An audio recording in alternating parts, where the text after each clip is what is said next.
교수님, 저희 합동방송 때 사진 찍은 거 기억하시나요? 예. 이거 선물로 드리겠습니다. 아, 감사합니다. 내가 이렇게 잘생겼는 줄 몰랐네. 안녕하십니까. 울산저널 박 기자입니다. 교수님, 안녕하세요. 김승석의 묵자 읽기 8번째 시간 시작하겠습니다. 안녕하세요. 김승석입니다. 박 기자님 안녕하세요. 교수님, 지난 시간 말씀 간략하게 정리해 주시고 오늘 말씀하실 내용 알려주시겠어요? 진시황이 중국 통일한 이후에 100년 만에 묵가의 존재가 완전히 사라졌다가 불교와 도교 덕분에 묵자라는 주간이 발견됐다고 했지요.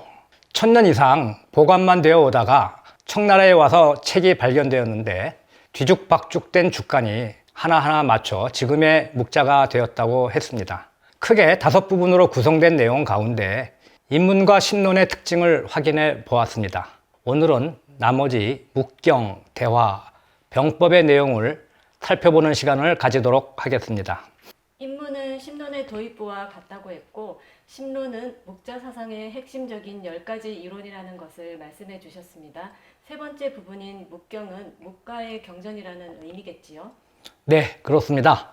묵경은 경상하, 경설상하 등 4편과 대치와 소치 2편을 합쳐 모두 6편으로 구성되어 있습니다. 어떤 사람들은 이를 묵변이라고도 하지요. 말하자면 묵경이라는 묵가의 경전은 경설, 대취, 소치로 구분되어 있다는 것인데 말이 좀 어렵습니다. 쉽게 설명 부탁드립니다. 우선 경상하에는 180여 개의 용어를 사전식으로 정의하고 있고 경설에서는 그 용어에 대한 보충 설명을 하고 있지요. 여기에는 정치학, 윤리학, 인식론과 같은 사회과학적 용어들을 정의하고 있을 뿐 아니라 전국시대의 다른 문헌에서 찾아볼 수 없는 물리학, 기하학, 생물학, 토목공학과 관련된 과학기술 용어들도 다루고 있습니다. 최근 중국에서 자연과학자들이 묵경 연구에 대규모로 참여하기도 했습니다. 용어를 사전과 같이 정의한다고 하셨는데 몇 가지 예를 들어주실 수 있을까요? 예를 들면 이런 겁니다. 공이민야, 업적은 백성을 이롭게 하는 것이다 라고 정의하지요. 묵자는 관리의 업적을 평가하여 녹봉을 정해야 한다고 끊임없이 주장하는데 그 업적의 평가는 오로지 백성을 얼마나 이롭게 하느냐에 달려있다는 의미입니다. 시간과 공간에 대해서도 정의하고 있는데요. 구미시야, 시간은 다른 때를 두루 아우른다. 또한 우미소야, 공간은 다른 장소를 두루 아우른다. 이렇게 정의합니다. 도형에 대한 정의를 볼까요? 환, 일중 동장야, 원은 하나의 중심에서 같은 길이에 있는 것이다. 이런 식으로 정의하고 있지요. 박 기자가 보기에 어떤 것 같아요? 네, 비록 단순하기는 하지만 시간과 공간과 같은 추상적인 개념까지 정의를 하고 있다니 놀라운데요. 네, 그렇습니다. 이렇게 정의하려고 하는 시도가 놀랍지요. 평생 중국의 과학사를 연구한 유명한 인물이 있습니다. 영국의 조셉 니돔인데요. 그의 불멸에 져서 중국의 과학과 문명이라는 책에서 묵경은 동서양을 막론하고 고대 사회를 통틀어 최고의 과학적 사고를 한다고 극찬하고 있습니다. 묵자는 그야말로 모든 학문을 아우른 중국의 플라톤이자 아리스토텔레스라고도 할 수 있겠네요. 그리고 대치와 소치는 경설과 달리 논문의 형식을 취하고 있는데요. 묵자 전체의 구성으로 보면 심론의 연장선상에 있다고 볼 수 있습니다. 고대의 책에서 논문의 형식이라니 좀 낯선데요. 말하자면 명확한 근거를 통해 주장하거나 증명하고 있다는 말씀인가요? 네, 그렇습니다. 논증의 형식과 적용 범위를 구체적으로 설명하고 있어서 고대 논리학의 최고 수준을 반영하고 있다고 생각합니다. 대취는 겸해의 원리를 논리적으로 추론하고 있고 소치 역시 겸해의 필요성을 논증하고 있습니다. 지난 시간에 말씀드린 바와 같이 겸해란 모든 사람들을 차별하지 않고 두루 사랑한다는 뜻으로 묵자 사상의 키워드입니다. 묵자를 구성하고 있는 인문, 심론, 묵경, 대화, 병법 가운데 네 번째 대화는 이야기를 주고받는 형식일까요? 네, 대화는 모두 5편으로 구성되어 있는데 묵자의 언행에 관한 87개의 일화가 기록되어 있습니다. 여기에서는 제자와의 대화를 통하여 묵자의 사상을 전파하기도 하고 다른 사람과의 대화를 통하여 육아를 비판하기도 합니다. 묵자의 인간상과 묵가 집단의 성격을 파악하고 이해하는데 크게 도움이 되지요.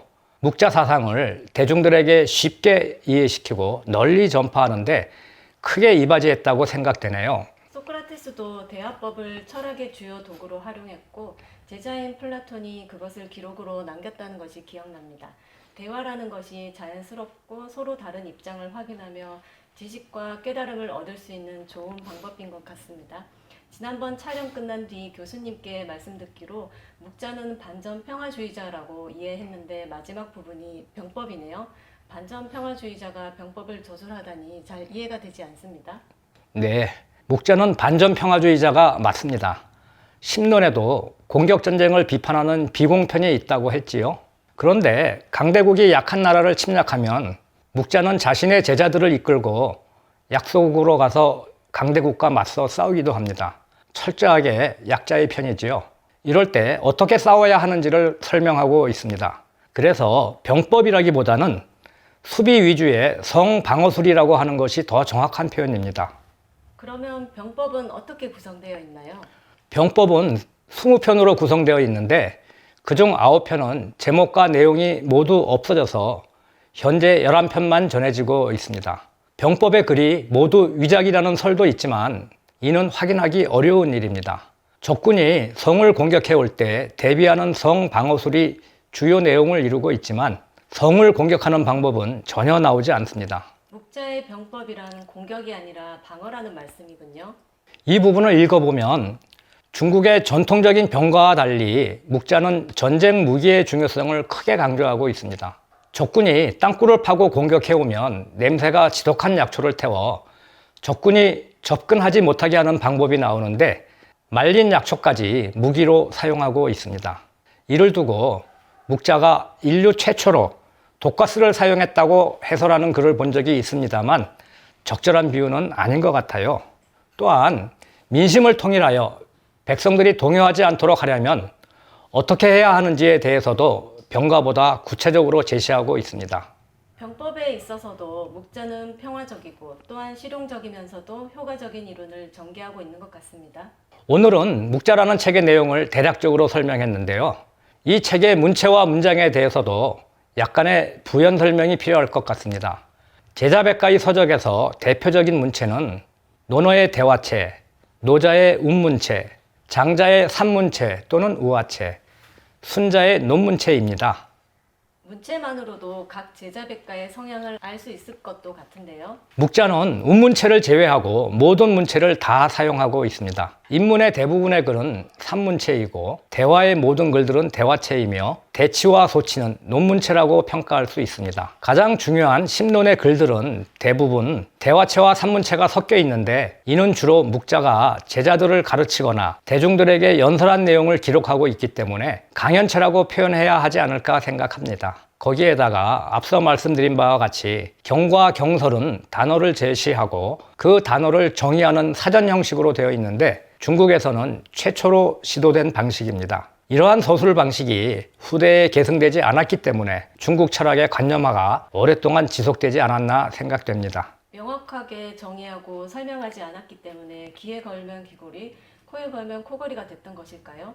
한편으로 먹고 살기 바빴던 천민이나 평민에게는 이렇게 추상적인 관념화가 접근하기 어려운 사상이었을 것 같습니다. 그렇죠. 소크라테스는 어떤 기록도 남기지 않았지만 플라톤이 소크라테스를 기록했기 때문에 많은 사람들이 그의 철학에 접근할 수 있었던 거죠. 묵자의 제자들도 묵자의 언행을 기록하여 남겼기 때문에 우리가 그를 재조명할 수 있는 것입니다. 교수님께서 번역하신 경제학자의 묵자읽기 목차를 살펴봤는데요. 각 편의 제목을 보니 무슨 내용이 담겨 있는지 짐작이 가더라고요. 근데 논어를 보면 학이 8일 공야장이라는 제목으로 붙어 있어서 내용을 가늠하기가 어려웠어요. 아주 좋은 지적입니다. 묵자는 각 편의 주제어를 제목으로 붙이는 관행을 정착시켰지요. 논어의 예를 들어볼까요? 논어는 각 편의 제목을 첫 문장에 2글자 또는 3글자를 따서 붙였습니다. 예컨대 1편의 첫 문장은 자왈하기 시습지 이렇게 시작됩니다. 공자께서 말씀하시길 배우고 때때로 익히면 이런 뜻인데요. 자와를 빼고 첫 2글자인 학위를 제목으로 정했습니다. 논어의 모든 편이 그러합니다. 제목을 정하는 방식이 너무 원시적이지 않은가요? 맹자도 이런 방식을 그대로 이어봤습니다. 1편의 첫 문장은 맹자견 양해왕으로 시작합니다. 맹자가 양해왕을 만났다라는 뜻인데요. 맹자견을 빼고 양해왕을 1편의 제목으로 붙였지요. 아마도 공자의 방식을 무조건 받아들이겠다는 의지였겠지요. 하지만 목자는 모든 편에서 핵심 주제어를 골라내어 제목을 지어냈다는 거군요. 새로운 시도를 했다는 건데요. 묵자를 알아갈수록 새삼 매번 놀라게 됩니다. 묵자는 이런 방식으로 장자와 순자, 한비자로 이어져 지금까지 내려오고 있습니다. 묵자는 이런 식으로도 후대 사람들에게 영향을 미쳤습니다. 묵자를 연구하는 모임을 빨리 만들어주시면 좋을 것 같습니다. 묵자를 알면 알수록 뇌가 충만해지는 느낌을 받게 됩니다. 교수님, 오늘 말씀 내용 정리해 주시고 다음 시간 내용 소개 부탁드립니다. 지난번에 이어 묵자라는 책을 들여다보았습니다. 이 책이 어렵게 세상의 빛을 보게 되었으며 일반 대중도 쉽게 이해할 수 있는 문체를 사용했다고 설명드렸습니다. 그리고 각 편의 핵심 주제어를 뽑아 제목을 붙였고 전국 시대의 다른 제자백과에 큰 영향을 미쳤다는 점도 확인했습니다. 다음 시간부터는 본격적으로 묵자의 인간관을 살펴보겠습니다. 당시의 제자백과, 특히 유가가 인간을 어떻게 파악하고 인식했는지, 그리고 묵자와 어떻게 다른지 그 의미를 하나하나 짚어보도록 하겠습니다. 묵자와 연관된 주제는 모두 흥미로운 것 같습니다. 다음 시간 역시 기다려지는데요. 김승석의 묵자 읽기 8번째 시간, 오늘은 여기에서 마무리하겠습니다. 교수님, 오늘도 감사합니다. 박 기자도 수고하셨습니다. 구독과 좋아요는 사랑입니다. 댓글과 알림도 사랑입니다.